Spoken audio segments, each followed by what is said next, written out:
Nomor satu, niat dan mental yang sangat kuat. Keduanya, tekun dan sabar. Ketiga, berani mencoba, terus belajar. Assalamualaikum warahmatullahi wabarakatuh. Berjumpa kembali dengan Kang Asik, channelnya sahabat YouTuber pemula. Bersama Kang Asik, biasa teman-teman, apapun dan bagaimanapun keadaannya, ya sudahlah, pokoknya tetap kita asikin saja ya. Pada konten video saat ini, Kang Asik ingin menyampaikan sesuatu pengalaman tentang mengejar monetisasi. Dan rupanya tentang monetisasi ini agak panjang juga trendingnya, dan tentu ini harus benar-benar Kang Asik sampaikan ya. Mengapa monetisasi perlu dikejar? Ini pertanyaannya. Alasannya sebab monetisasi itu ada rentan waktunya teman-teman, yaitu maksimal 365 hari atau 1 tahun. Bisa saja monetisasi lewat waktu dari 1 tahun dan dilanjutkan lagi 1 tahun berikutnya. Hanya saja tentu ada konsekuensinya atau resikonya. Nah, ini biasanya resikonya ini yang nggak mau teman-teman hadapi ya. Konsekuensinya atau resikonya itu biasanya yang telah terjadi adalah, jadi Kang Asik langsung saja pada contoh, misalnya teman-teman mengupload video pertama pada tanggal 27 Agustus 2022 dan mendapatkan 300 jam tayang. Kemudian singkat cerita mau mencapai 1 tahun, yaitu berarti pada tanggal 26 Agustus 2023. Jam tayang teman-teman itu baru mencapai misalnya 3.900, berarti kurang 100 jam kan dari 4.000 jam tayang itu.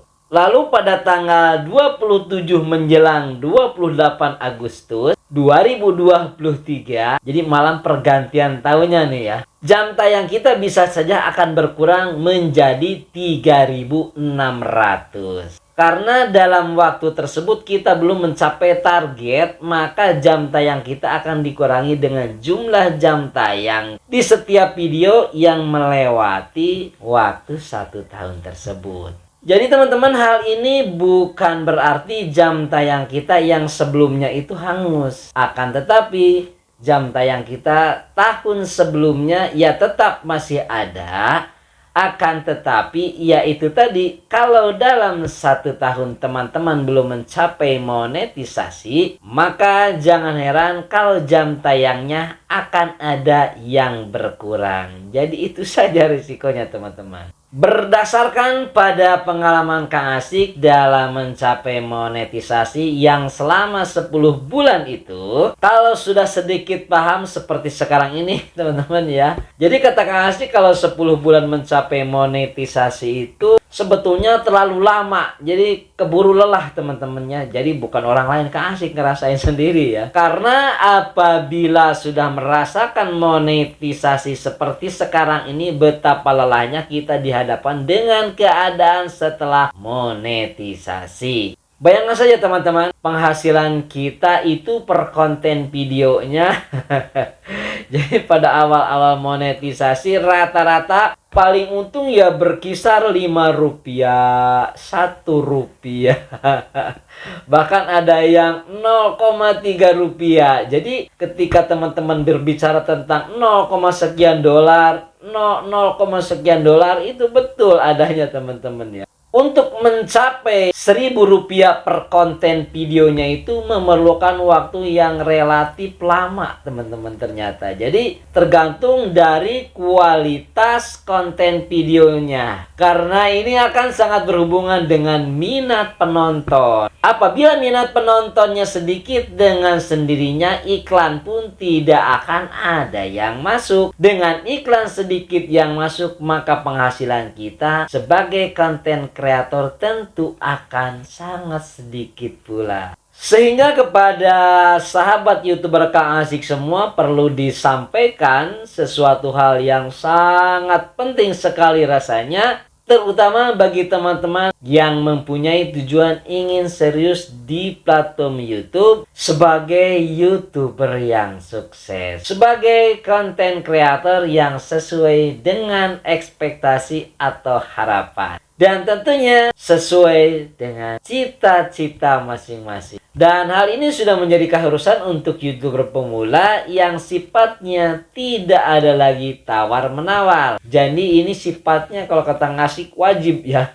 Wajib dimiliki. Hal itu antara lain adalah ada 3 nih yang asik rasakan. Nomor 1 adalah niat dan mental yang sangat kuat. Yang keduanya adalah tekun dan sabar. Kemudian yang ketiganya ini adalah berani mencoba dan terus belajar. Baik teman-teman, kita uraikan sedikit demi sedikit secara garis besarnya saja, tentunya sesuai dengan pengalaman yang asik alami. Yang nomor 1 adalah niat dan mental yang sangat kuat. Mengapa di sini kita sebagai YouTuber, sebagai konten kreator memerlukan niat dan mental yang sangat kuat. Kalimatnya pun memakai kata sangat. Yaitu sangat kuat. Sebab segala sesuatu hal itu akan berjalan dengan baik apabila itikadnya, apabila niatnya benar-benar sudah terpatri di dalam hati ini. Apabila menemukan kesulitan dan kendala apapun yang akan terjadi selama dalam proses dan perjalanan untuk meraih sesuatu, insya Allah akan mampu untuk bertahan dan mampu untuk melaluinya.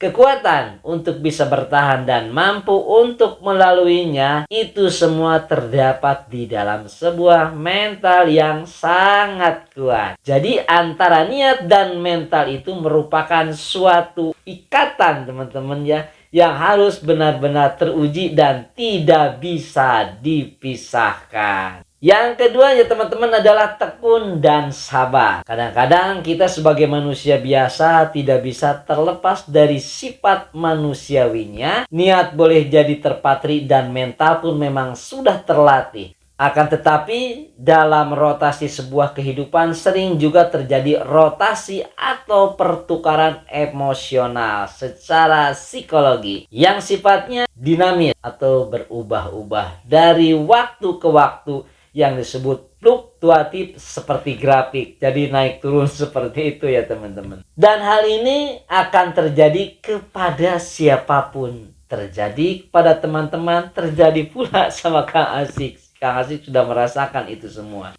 Contohnya, selama kita membangun channel YouTube pasti akan menemukan suatu masa di mana kita benar-benar merasa sudah bosan dan mentok untuk berpikir sehingga berakibat tidak mampunya untuk membuat kreativitas dalam membuat konten video. Ini pada siapapun akan terjadi. Ini kepada siapapun akan pernah mengalaminya.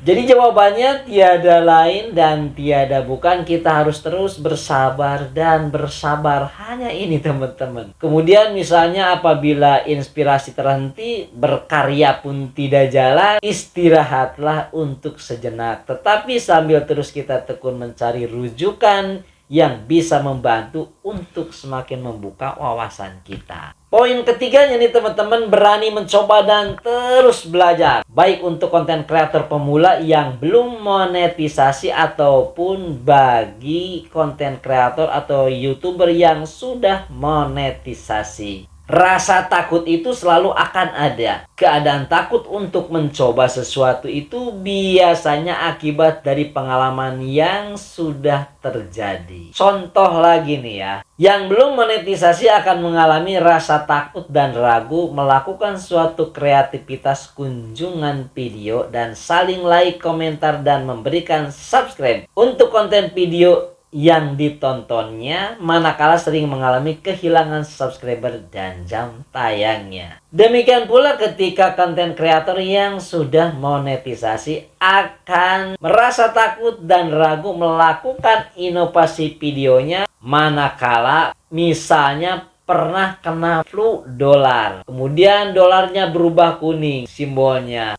Padahal semua kejadian itu siapapun konten kreatornya akan pernah sama-sama mengalami hal yang serupa. Yang penting selama channel kita tidak di-banned oleh YouTube, semua bisa diupayakan pemulihannya walaupun secara perlahan. Jadi tenang saja. Dengan catatan setiap ada kesalahan yang pernah kita lewati selalu terus dan terus kita analisa dan kita pelajari dengan sesama komunitas YouTuber lainnya. Sebab sebenarnya kesulitan apapun di YouTube itu asal kita berani mencoba dan terus belajar tanpa henti, maka insya Allah akan selalu ada solusinya walaupun penyelesaiannya secara bertahap dan berjenjang. Karena inilah yang disebut proses, teman-teman. Nah, jadi kalau semua 3 poin tadi sudah kita lalui dan channel kita sudah mulai berjalan dengan catatan konsistensi dan kuantitas serta kualitas konten videonya kita terus dipelihara dan ditingkatkan, maka menuju arah monetisasi itu akan terasa mudah dan ringan serta cepat terpenuhi sesuai dengan harapan kita tentunya. Untuk membantu percepatan monetisasi channel kita setelah ketiga poin tadi, ada baiknya juga teman-teman untuk mempelajari tentang teori upload video yang lagi viral. Semua juga sudah pada tahu ya. Hanya Kang Asik tidak bisa memberikan secara gamblang, apalagi memberikan tutorialnya. Dan Kang Asik pun tidak bisa merekomendasikan, tidak juga bisa melarang. Jadi di sini tadi itu ya kita saling bersharing, kita saling bertukar pengalaman dan kita saling mengingatkan. Jadi urusan nanti teori upload videonya mau teman-teman aplikasikan ke channelnya ataupun tidak, itu kembali lagi kepada personal diri kita masing-masing. Selain teori upload video yang kini lagi ngetrend tadi, jangan lupa ada hal yang sangat penting lainnya untuk memelihara traffic yang baik dengan selalu berkunjung. Ini ternyata teman-teman sangat penting sekali, yang namanya silaturahmi antar sesama konten kreator, antar sesama YouTuber, khususnya YouTuber pemula. Karena dengan memelihara traffic YouTube yang baik itu sama dengan membangun kekuatan algoritma channel kita sendiri untuk dikenal orang lain. Saya Kang Asik, berjumpa lagi di video selanjutnya. Wallahu muwaffiq ila aqwamit thoriq. Assalamualaikum warahmatullahi wabarakatuh. Just.